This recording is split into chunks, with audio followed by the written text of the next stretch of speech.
किसी गांव में दो भाई रहा करते थे। बड़े भाई का नाम रहमत और छोटे भाई का नाम करामत था। बाप काफ़ी अरसा पहले मर चुका था। गांव में अव्वल तो रोटी नहीं मिलती, माथे का पसीना एड़ी तक आ जाए तब कहीं जाकर पेट पलता है। फिर ये दोनों निकम्मे और हिम्मत हार भी थे। बाप ने जीते जी किसी काम नहीं लगाया। बड़ा भाई रहमत चलो काम चोर सही, लेकिन और सब तरह से ठीक था। नमाज भी पढ़ता और गांव वाले भी सब उसे अच्छा समझते। मगर छोटा भाई करामत तो बिल्कुल आवारा और बुरी आदतों का मालिक था। माँ से बदजुबानी और पड़ोसियों से लड़ाई झगड़े। कोई दिन ऐसा ना जाता कि वो किसी से लड़कर ना आए। माँ बेचारी ममता की मारी मेहनत मजदूरी करती और चक्की पीसते पीसते मरी जाती थी। छोटा सा गांव, गरीब की बेवा कमाने वाली और दो नौजवान खाने वाले। एक दिन दोनों को पास बिठाकर कहने लगी, अरे तुम्हें इतना ख्याल नहीं कि बाप मर गया है। माँ दुखियारी कब तक अपनी हड्डियाँ पीसे और तुम्हारा पेट भरे। जिसके दो जवान बेटे हों वो अपना पराये का हाथ तके। फिर ये भी तो सोचो कि मैं बूढ़ी हमेशा तो बैठी रही। ये मैं नहीं कहती कि मुझे कमा कर दो, मैं अपना पेट खुद पाल लूँगी, लेकिन बेटा किसी न किसी तरह से तुम्हें कमाना तो चाहिए। तुम्हारे साथ के सब लड़के खेती बाड़ी करते हैं, नंबरदार के पास जाओ, वो भी तुम्हें किसी न किसी काम ज़रूर लगा देगा। और अगर गांव में बाप दादा का काम ना करना चाहो तो फखरू के बेटे कमरू की तरह शहर चले जाओ, सिपाहियों में नौकरी कर लो या कहीं दुकान ले बैठो। बेटा घर बैठे रहने से कुछ नहीं होगा। माँ की बातें सुनकर बड़ा बेटा रहमत आंखों में आंसू भर लाया और कहने लगा, अम्मा परेशान क्यों होती हो? अगर अल्लाह ने चाहा तो कल मैं शहर चला जाऊंगा और कमा कर तुम्हें ऐश ना करवाया तो कहना। छोटा भाई बोला, अरे ये मुल्ला साहब क्या करेंगे? मैं एक बार शहर पहुंच जाऊं, थानेदार ना बनकर दिखाया तो मेरा नाम बदल देना। बुढ़िया ये सुनकर खुश हो गई कि चलो मेरे बेटों को भी कमाने का ख्याल आया। दोनों को प्यार किया और रात रात में एक एक जोड़ा कपड़ों का सी सिलाकर तैयार कर दिया और सुबह ही सुबह 4-4 रोटियां पका, उन पर घी चुपड़ गुड़ की डलियां ऊपर रख कपड़े में लपेट कर उनके हवाले कर दी। दुआएं दी, गले लगाया। दोनों भाई रुखसत हुए। चलते चलते दूर तक पुकार पुकार कर कहती रही, दोनों भाई सलूक से रहना, पर देश में लड़ाई झगड़ा अच्छा नहीं होता। गांव से शहर तकरीबन 20 कोस दूर था। आधे रास्ते में पहुंचे थे कि दोपहर आ गई। एक दरख्त के नीचे बैठकर दम लेने लगे। सलाह हुई कि दोपहर तो हो गई है, खाना भी खा लेना चाहिए। छोटे भाई करामत ने कहा कि भाई मैं अपनी रोटियां शाम के खाने के लिए बचा लेता हूँ, खोलकर क्यों ख़राब करें, आओ एक ही में खा लेते हैं। बड़ा भाई रहमत भी राज़ी हो गया कि क्या डर है, एक वक्त में इसे खा लेते हैं और दूसरे वक्त उसे खा लेंगे। दोनों को झूठा करने से क्या फ़ायदा। गर्ज दस्तरखान बिछा और खाना शुरू किया। छोटा भाई करामत बड़े बड़े नवाले मारने लगा और बड़े भाई ने बेचारे ने 1.5 ही रोटी खाई थी कि वो 2.5 रोटी हड़प कर गया। छोटा भाई था, क्या कहता, मुंह देखता रह गया। घंटा भर सुस्ता कर फिर खड़े हो गए। कदम बढ़ाए चले जाते थे। शहर अभी 2-3 कोस दूर था कि बड़े भाई रहमत को भूख लगाई।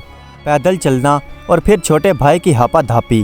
1.5 रोटी कब तक साथ देती, यहाँ तक के कलेजा बैठने लगा, कदम कहाँ उठते। आखिर छोटे भाई करामत से बोला, लारे रोटी तो खा लें, मुझसे तो अब चला भी नहीं जा रहा। करामत बोला, तेरे पेट में ऐसा कौन सा भूत सवार हो गया है? सूरज ढलते अभी देर नहीं हुई कि तुझे भूख लगाई। बड़े भाई रहमत ने कहा, चल भी तो रहे हैं। छोटा भाई बोला, अकेला तू ही नहीं चल रहा, मैं भी चल रहा हूँ। बड़ा भाई बोला, मैंने खाई भी तो 1.5 ही रोटी थी। फिर छोटा भाई बोला, तो खाने से किसने मना किया था, खा लेते। बड़ा भाई बोला, तूने छोड़ी होती तब ना, देत तेरी की करके सब ठूंस गया। छोटा भाई बोला, तो मुझे तो अभी भूख नहीं लगी। बड़ा भाई बोला, तुझे भूख नहीं लगी तो तू ना खा। छोटे भाई करामत ने कहा, तो फिर मुझसे क्या पूछता है, खा ले। बड़ा भाई बोला, तो फिर निकाल। छोटा भाई बोला, क्या निकालूं? बड़े भाई ने कहा, अपनी रोटी। छोटा भाई बोला, मैं क्यों निकालूं? बड़ा भाई रहमत बोला, देख करामत ये बातें अच्छी नहीं। छोटा भाई बोला, मेरे मुंह मत लगना। फिर बड़ा भाई बोला, अरे तो क्या मैं भूखा मरूं? छोटा भाई बोला, तो और क्या? बड़ा भाई बोला, मेरी रोटी भी तो तूने खाई थी। छोटे ने कहा, मैंने कौन सा खुद खाई थी, तूने खिलाई थी तो मैंने खाई थी। बड़ा भाई रहमत बोला, तो तू क्यों नहीं खिलाता?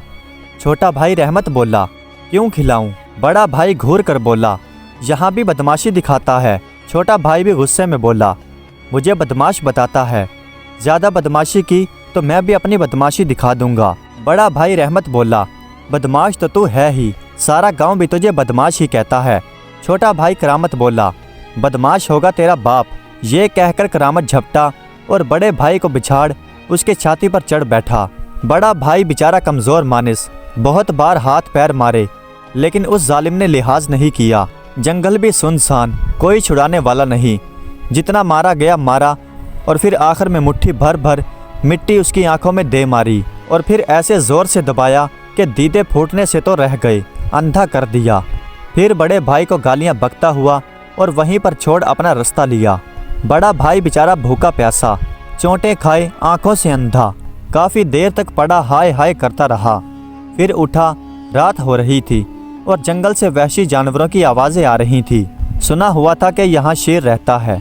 बेचारा डर के मारे अकेला कहाँ जाए, जान बहुत प्यारी होती है। इधर उधर टटोलने लगा कि कोई बड़ा सा दरख्त हाथ आ जाए तो उसी पर चढ़कर बैठ जाए, रात तो कटे। सुबह को किसी मुसाफिर के साथ लगकर शहर में पहुँचे, या फिर जो तकदीर में हो। टटोलते टटोलते आखिरकार एक दरख्त के करीब पहुँच गया, हाथ लगाकर उसके ऊपर चढ़ बैठा। भयानक रात, जंगली जानवरों की आवाज़ें और साएं साएं करता हुआ जंगल, हड्डी हड्डी में दर्द, सगे भाई की ये बदसलूकी और माँ की जुदाई, पहले पहल का सफ़र, उसके ऊपर नागहानी मुसीबत। बेकरार होकर रोने लगा। ऐसी तकलीफ़ में नींद कहाँ आती थी। लम्हा ब लम्हा ख़तरे बढ़ते जाते थे। इतने में आधी रात हो गई। जिस दरख्त के ऊपर वो बैठा था उसके नीचे कुछ जानवरों की आहट सुनाई दी। देख तो सकता नहीं था, लेकिन जानवरों के गुर्राने की आवाज़ आ रही थी।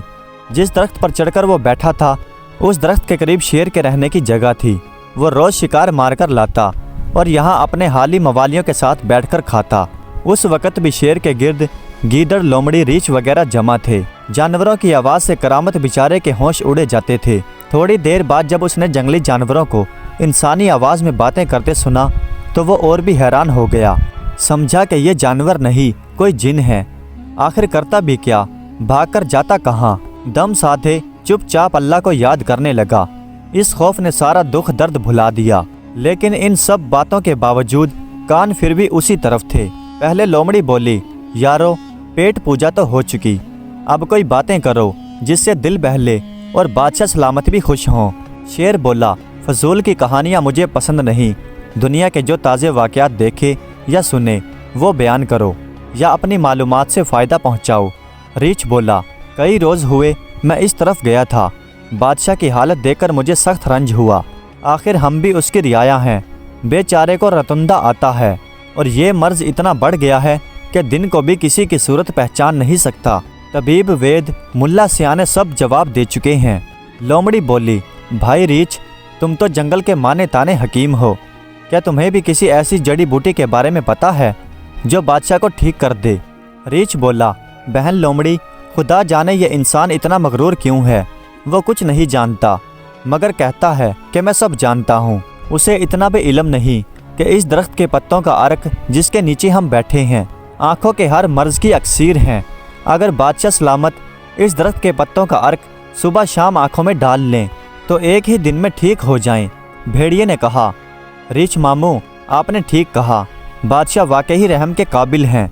अगर उसका जल्द इलाज नहीं हुआ तो वो अंधा हो जाएगा। लेकिन शायद आपने उसकी जवान बेटी को नहीं देखा, वो बाप से भी ज़्यादा तरस खाने के काबिल है। रीछ बोला, भांजे, लड़की तो बादशाह की एक लौती बेटी है, उसे क्या हुआ? भेड़िया बोला, यकायक देखते देखते बहरी और गूंगी हो गई, और माँ बाप देखते देखते दुख के मारे मरे जाते हैं। रीछ बोला, आखिर उसे हुआ क्या? भेड़िया बोला, लड़की अपने हुस्न जमाल और बाप की दौलत पर बहुत मगरूर थी, रिज़्क़ की हमेशा बेहुरमती करती। एक दिन कोई गरीब औरत इनाम के लालच में 20वीं रोटी पकाकर लाई। उसने अपने गरूर में बुढ़िया को निकलवा दिया और रोटी हाथ से मलील कर एक तरफ फेंक दी। उस रोटी में जन्नत के गेहूं का एक दाना था। बस ये उसी का अजाब है। रीछ बोला, अल्लाह के गज़ब से डरना चाहिए। लेकिन भांजे, तुम तो नजूमी भी हो, क्या ये भी देखा कि उस लड़की के नसीब में ठीक होना भी लिखा है या बस गूंगी बहरी ही होना लिखा है? भेड़िया बोला, کہ اس کی اصلی حالت میں آنے کے لیے صرف ایک ہی تدبیر ہے۔ ریچھ بولا، وہ کیا؟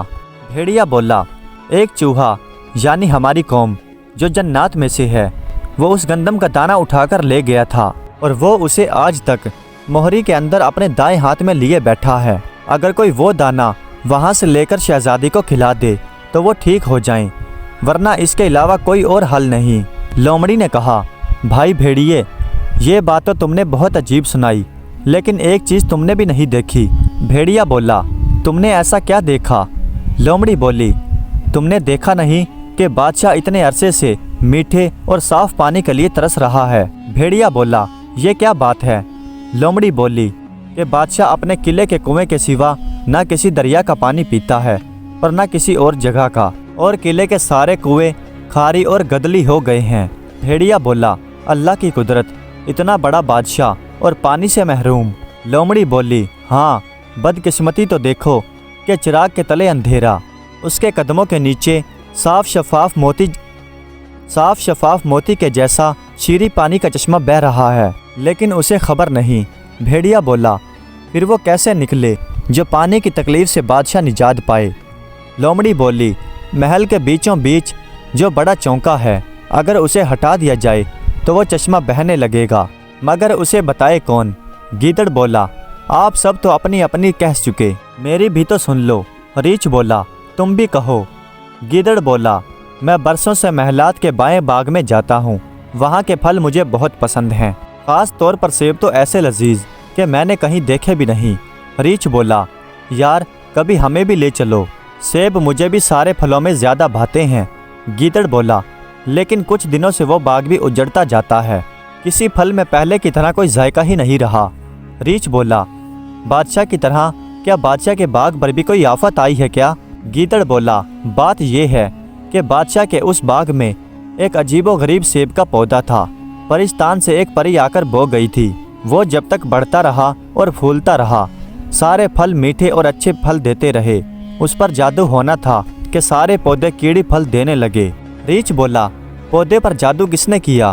گیدڑ بولا، پہلے بادشاہ کی عادت تھی کہ وہ باغ کے لیے زکوٰۃ دیا کرتا تھا، غریبوں میں پھل بانٹے جاتے تھے۔ نیا دروگا جو آیا اس نے بادشاہ کو بہکا دیا اور بادشاہ نے ان سارے فیصلوں کو بدل دیا، لوگ بد دعائیں دینے لگے۔ اس سے یہ ہوا کہ پرستان کا ایک جادوگر جو مدتوں سے اس پیڑ کے پیچھے پڑا ہوا تھا آ کر جادو کر گیا۔ ریچھ بولا، تم تو ملاؤں کے خاندان سے ہو، کیا کوئی ایسی تدبیر نہیں کہ جادو کا اثر جاتا رہے اور پھر سیب کا درخت تر و تازہ ہو جائے؟ گیدڑ بولا، اس کا اتار بس یہی ہے کہ جادو کا گھنٹا جو درخت کی جڑ میں بندھا ہوا ہے۔ صبح ہونے والی تھی، آسمان میں ستارے چمک رہے تھے، شیر نے انگڑائی لی۔ لومڑی آسمان کو دیکھ کر بولی، ارے پھو پھٹ چلی، چلو بھائیو اٹھو، کہیں ایسا نہ ہو کہ راستہ چلنے لگے اور ہمارا بھید کھل جائے۔ یہ سن کر سب ہڑبڑا کر اٹھ بیٹھے اور جہاں سے آئے تھے ادھر ہی چلے گئے۔ جانوروں کے جاتے ہی رحمت نے دل میں سوچا کہ اگر یہ باتیں سچی تھی تو پھر اللہ نے دن پھیر دیے، آؤ سب سے پہلے اس درخت کے پتوں کو چیک کر لیں۔ اور اس نے ہاتھ بڑھا کر ادھر ادھر ٹٹول کر درخت کے نرم نرم پتے توڑ لیے، دونوں ہاتھوں کی ہتھیلیوں پر رکھ کر اسے ملیل کر عرق نکالا اور آنکھوں میں ڈالنے لگا۔ اب جو دیکھا تو پہلے سے زیادہ دکھائی دیتا ہے۔ خوشی کے مارے چلا اٹھا، بھوک پیاس دکھ تکلیف سب جاتے رہے۔ دن نکل آیا تھا، درخت سے کود اور لمبے لمبے ڈھگ بھرتا شہر کی طرف چل نکلا۔ 2-3 کوس کی ہی تو مسافت تھی، ذرا سی دیر میں شہر جا پہنچا اور پھر شاہی محل کے دروازے پر جا کر کھڑا ہو گیا۔ ابھی سوچ رہا تھا کہ کس طرح بادشاہ تک رسائی ہو کہ شور مچا کہ بادشاہ کی سواری آ رہی ہے۔ بادشاہ تام جھام میں باہر آئے، یہ لپکا، سپاہیوں نے روکا۔ جب شور ہوا تو بادشاہ نے پوچھا کہ کیا بات ہے؟ سپاہیوں نے بتایا کہ ایک نوجوان لڑکا حضور کی خدمت میں آنا چاہتا ہے، اللہ ہی جانے دیوانہ ہے یا سیانہ۔ رحمت کی تقدیر جاگ چکی تھی، بادشاہ کو نہ جانے کیا خیال آیا، سواری روکی اور حکم دیا، اس کو فوراً میرے سامنے لاؤ۔ جھک کر بادشاہ کو سلام کیا۔ بادشاہ نے پوچھا، لڑکے تو کون ہے؟ کوئی فریاد لے کر آیا ہے کیا؟ رحمت ہاتھ باندھ کر بولا، حضور کھوٹے نصیب نے ڈاکہ تو بڑا مارا تھا، جان کے لالے پڑ گئے تھے، لیکن رات ہی رات میں اللہ نے ہوا بدل دی، آپ کے اقبال سے ساری کھوٹ کندھن ہو گئی۔ بادشاہ نے ہنس کر کہا، کھوٹ نکل گئی تو پھر میرے پاس کیوں آیا ہے؟ रहमत ने कहा, परखवाने, सुना है कि बादशाह बड़े परखियां हैं। बादशाह ने कहा, तो फिर मुझसे क्या चाहते हो? रहमत ने कहा, 2 रोटियां। वक्त की बात कि बादशाह उसकी बातों से ऐसा खुश हुआ कि उसे अपने खिदमत गुजारों में रख लिया। जो भी बात कहता बादशाह को उसकी बातें अच्छी लगती। 2-4 दिन में ही वो बादशाह के बहुत करीब हो गया। एक दिन ये बादशाह के करीब ही था कि बादशाह ने पानी मंगवाया। एक सिपाही पानी लेकर आया। बादशाह ने पानी का कटोरा मुँह से लगाया। बादशाह ने एक ठंडा सांस लिया और कहा, अल्लाह ताला ने ठंडे और मीठे पानी से भी महरूम कर दिया। रहमत बोला, हजूर, कड़वा और गर्म होने के अलावा मैला भी तो कितना है। बादाम घिसते घिसते, फटकरी डालते डालते थक जाते हैं, लेकिन ये साफ नहीं होता। बादशाह बोला, हाय, ये कुएं भी गंदे हो गए। रहमत बोला, हजूर को मालूम ही नहीं क्या? बादशाह बोला, मुझे सूझता ही कहाँ है। रहमत बोला, हजूर की आंखें कल तक तो बिल्कुल ठीक हो जाएंगी। बादशाह को रहमत पर इतना एतबार हो गया था कि कहने लगा, क्या तुम कोई दवा जानते हो? रहमत ने कहा, हाँ, क्यों नहीं। बादशाह ने कहा, तो जल्दी लाओ। रहमत बोला, कल सुबह सवेरे अगर अल्लाह ने चाहा तो ला दूंगा। चनाचे अगले दिन सुबह सवेरे रहमत उसी दरख्त के पास पहुंचा और हरे भरे पत्ते तोड़कर वापस महल पहुंच गया। कूट पीस कर अरक निकाल और 2-2 बूंदें बादशाह की आंखों में टपका दी। बूंद के टपके गिरनी थी कि बादशाह को यूं मालूम हुआ जैसे पर्दा सा हट रहा है। आंखें जो खोलता है तो दुनिया रोशन हो चुकी थी। अब बादशाह की नज़रों में रहमत ही रहमत था। बहुत सारा इनाम दिया और मामूली नौकरों से निकालकर ख़ास मुसाहिबों में शामिल कर लिया। आंखें रोशन होने के बाद जो बादशाह ने पानी पीना चाहा तो बड़ी घिन आई और कसम खाई कि जब तक साफ़ और मीठा पानी मेरे महलों में ही नहीं निकलेगा तब तक पानी नहीं पीऊँगा। रहमत को जब पता चला कि हजूर ने ऐसी कसम उठाई है तो दौड़ा हुआ आया और बोला, अगर हजूर ने कसम उठाई है तो ये गुलाम आज ही इस कसम को पूरी भी करेगा। बादशाह ने ताज्जुब से पूछा, अरे मियाँ, तुम मेरी इस ख्वाहिश को कैसे पूरा करोगे? रहमत बोला, हजूर को ठंडा और मीठा पानी पिलाकर। बादशाह बोला, तुम्हें मालूम भी है कि मैं इस महल की 4 दीवारी से बाहर का पानी नहीं पीता। रहमत बोला, हजूर वाला, मुझे मालूम है। बादशाह बोला, तो फिर मीठा पानी कहाँ से आएगा? रहमत बोला, हजूर, मैं इस किले की 4 दीवारी के अंदर से ही निकालूंगा। बादशाह ने कहा, तुम दीवाने तो नहीं हो गए? रहमत ने कहा, नहीं हजूर, बात यह है कि मुझे रात को बशारत हुई है। कुछ आदमियों को हुक्म दीजिए कि वो मेरे कहने के मुताबिक अमल करें। वहाँ क्या देर थी, 20 आदमी आ गए। मियाँ रहमत ने दरमियान में खड़े होकर महल के बीचों बीच पत्थर के चौके की तरफ इशारा करते हुए कहा। बादशाह भी एक तरफ खड़े दूर से तमाशा देख रहे थे। चौके को उठाकर जो थोड़ा सा सरकाते हैं तो वाह, इस जोर से पानी निकला कि 10-10 गज दूर तक लोग भीग गए। बादशाह दौड़े दौड़े आए, कटोरे में पानी लिया तो देखा, वाह, मोती। और जब पीने लगे तो ठंडा और मीठा। किले से शहर तक बच्चे बच्चे की ज़ुबान पर रहमत का नाम था और बादशाह के दिल में भी उसकी कदर सारे मुसाहिबों में बढ़ गई थी। सवारी, शिकारी, सैर तमाशे में हर जगह साथ रखता। बादशाह का असूल था कि हर दूसरे तीसरे दिन सुबह या शाम अस्तबल या तफील खानों में दौरा करता और बाएं बाग में जाकर टहला करता। आँखों की खराबी के सबब उसके ये सारे असूल तर्क हो गए थे। फिर आंखें ठीक हो जाने के बाद अपने दस्तूर के मुताबिक हाथियों और घोड़ों को देखता हुआ अपने बाग में गया। हर तरफ बेरौनकी थी। परस्तान वाले सेब के पौधे के करीब पहुंचकर कहने लगा, ये मुबारक दरख्त जब तक किसी की नज़र में आया है मेरा सारा बाग ही बर्बाद हो गया। इसने फल देना क्या बंद कर दिए कि सब दरख्त सूखे जाते हैं। बड़े बड़े माली बुलाए लेकिन कोई इसका इलाज ना कर सका। रहमत बोला, हजूर, ये आपके इकबाल का दरख्त है, आपके बुरे दिन निकल गए, अब इसको भी देखिएगा कि ये कैसे फलता फूलता है। बादशाह ने कहा कि भाई, ये फले फूले तो तब कहें। रहमत ने कहा कि इसके सरसब्ज होने की तरकीब भी मुझे एक बुजुर्ग ने बता दी है। बादशाह ने कहा, खुदा के बंदे, तो फिर इंतज़ार किस बात का? रहमत ने मालियों को हुक्म दिया कि दरख्त की जड़ें खोदें। सब उसकी सूरत देख रहे थे कि ये कोई आदमी है या कोई वली। जड़ें खोदी गईं तो देखा दरख्त की तह में काले सूद का एक गंडासा बंधा हुआ था। रहमत ने झपट कर उसे नोच डाला और कहा, मिट्टी डालकर पानी दे दो। गंडा खोलना था कि सूखा हुआ दरख्त हरा होने लगा। दुनिया भी अचंबा थी और बादशाह का तो ये आलम था कि अगर उसे अपने बादशाह होने का ख्याल ना होता तो वो रहमत को गले लगा लेता। अंदर और बाहर रहमत ही रहमत के तज़किरे थे। बादशाह उसे लम्हा भर भी अपने से जुदा न करता। इत्तफाक की बात कि एक दफ़ा ये बादशाह के साथ महल में बैठे थे कि ख्वासों के साथ शहजादी गुजरी। उसे देखते ही बेसाख्ता बादशाह की आंखों में आंसू आ गए। रहमत ने पूछा, हजूर खैरियत तो है?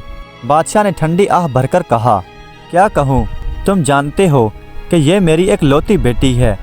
अल्लाह ने इसे हुस्न, अकल, तमीज़ हर चीज़ दी थी, लेकिन ना जाने मुझसे इसकी जनाब में क्या गुस्ताखी हुई कि ये गुंगी और बहरी हो गई। इसकी ये हालत देखकर मेरा दिल बड़ा रोता है। कोई तदबीर बन नहीं पड़ती, अल्लाह की मर्जी। रहमत बोला, हजूरे वाला मायूस ना हो, शहजादी साहिबा का मर्ज ला इलाज नहीं, सिर्फ रिज्क की बेहुरमती करने से मवाख़ज़ा में आ गई है। बादशाह बोला, रहमत तुम कौन हो? कोई खुदा के भेजे हुए फरिश्ते तो नहीं? तुम्हारी हर बात ही अजीब होती है। रहमत बोला, हजूर मैं एक गरीब बेवा का बेटा हूँ, खुदा मेरी मदद करता है। बादशाह बोला, रहमत तुम मेरे हक़ में तो वाकई रहमत साबित हो रहे हो, वाकई खुदा तुम्हारी मदद करता है। बादशाह बोला, अच्छा तो क्या मेरी बेटी ठीक हो सकती है?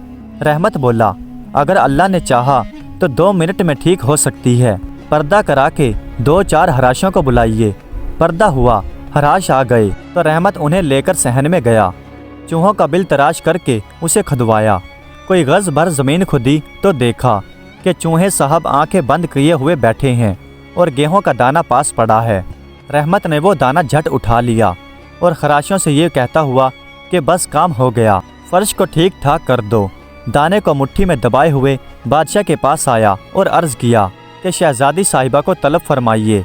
शहजादी आई तो दाना उन्हें दिया गया कि बेतकल्लुफ़ इसे निगल जाइए। गेहूं का दाना हलक से उतरने की देर थी कि चेहरा फूल की तरह खिल गया, ज़ुबान और कान दोनों खुल गए। महल में खुशी के शादियाने बजने लगे और बादशाह खुशी में इस कदर गुम हो गए कि रहमत को गले से लगा लिया। देर तक चिमटे रहे और उसी वक्त ऐलान किया कि माँ बदौलत रहमत को अपनी दामादी में लिया। रहमत पर तो सच में खुदा की रहमत हो गई। मुख्तसर ये कि शादी की तैयारी होने लगी। जिधर देखो शादियाने बज रहे हैं। शहर में चहल पहल, घर घर जलसा। निकाह हुआ और साथ ही वली अहदी की रस्में भी अदा हुई। इधर तो मियाँ रहमत पर अल्लाह की रहमत थी और इधर मियाँ करामत की भी सुन लो। भाई को अपनी दानिश्त में दुनिया जहान से खो भागो भाग शहर में पहुँचे। रात हो गई थी। फाटक के सिपाहियों ने टोका, उचक्कों किसी वजह, गुनाहगार किसी सूरत। जो सवाल भी पूछा उल्टा जवाब दिया। डंडे पड़े और फिर हवालात में ठूंस दिया। अब भी बादशाहों के यहाँ दस्तूर है और पहले भी रस्में थी कि खुशी के मौक़ों पर कुछ न कुछ कैदी छोड़े जाते थे। बादशाह ने हुक्म दिया कि खूनियों के सिवा जितने भी कैदी हैं आज सबको छोड़ दिया जाए और दामाद से कहा कि बेटे तुम अपने हाथों से एक एक बंद काटो। करामत साहब भी कैदियों में छूटने वाले कैदियों में लाए गए। जब दूसरे कैदियों को आज़ाद करते करते भाई के सामने पहुँचे तो हैरान। खुद को रोकना चाहा लेकिन खून का जोश कब रुकता। दोनों हाथ फैलाए और भाई से चिमट गया और हुक्म दिया कि इन्हें ले जाओ और गुस्ल कराओ, अच्छे कपड़े पहनाओ और इज्जत के साथ हमारे कमरे में पहुंचा दो। नहला धुलाकर महल में भेजे। कमरे में आया और भाई ने एक बार फिर गले से लगाया। मजाज पूछे। करामत बोला कि भाई ज़रा ये तो बताओ कि तुमने ऐसा कौन सा करम किया जो तुम अंधे सी आँखों वाले हो गए। बादशाह ने तुम्हें अपनी बेटी भी दे दी और तुम्हें बादशाह भी बना दिया। मैं भी तो सुनूं। रहमत हंसकर बोला, फिर वही बदमाशी की बातें। खैर सुनो। और फिर उसने अव्वल से आखिर तक सारी बातें कह सुनाई। करामत बोला, तो फिर मैं तेरा एहसान क्यों मानूं? मैं भी उस दरख्त पर जाकर चढ़ बैठता हूँ और कल को तुम भी सुन लेना कि मैं भी कहीं का बादशाह बन गया। अरे अहमक, इतने दिन कैद में रहने के बावजूद भी तुझे नसीहत नहीं हुई। कम वक्त क्यों अपनी जान के पीछे पड़ा है? तौबा कर, फजूल बातों को छोड़ और राहत और आराम के साथ माँ के पहलू में लगकर बैठ। करामत बोला, ये खूब कही, तुमसे ज़्यादा होशियार हूँ। अगर कहीं का बादशाह बनकर ना दिखाया तो कहना ये चला। रहमत बेचारा इतना सा मुँह लेकर रह गया और करामत साहब ये जा और वो जा। शहर से बाहर उसी दरख्त के करीब जा पहुँचे। रात हुई तो उसके ऊपर चढ़कर पत्तों में छुपकर बैठ गए। हस्बे मामूल जानवरों का मजमुआ लगा और इत्तफाक की बात कि उस दिन शेर को कोई शिकार नहीं मिला था। सब भूखे थे और मीठी मीठी बातें करने की बजाय डराने और गुर्राने की ऐसी सख्त आवाज़ें निकाल रहे थे कि करामत की सिट्टी गुम हो गई। हाथ पांव कांपने लगे और यहाँ तक के धड़ाम से नीचे आ गिरा। भूखे दरिंदों को घर बैठे शिकार मिला। मिनटों में तिक्का बोटी कर डाली। सच है, नेकी का बदला नेक है, बद कर बदी की बात ले। क्या खूब सौदा नकद है, इस हाथ दे उस हाथ ले। प्यारे दोस्तों, उम्मीद करता हूँ कि आज की ये वीडियो आपको पसंद आई होगी। अगर वीडियो अच्छी लगी हो तो कमेंट्स में अपनी राय का इजहार ज़रूर कीजिएगा। हमारे चैनल को सब्सक्राइब कर दीजिएगा। वीडियो देखने का बहुत बहुत शुक्रिया।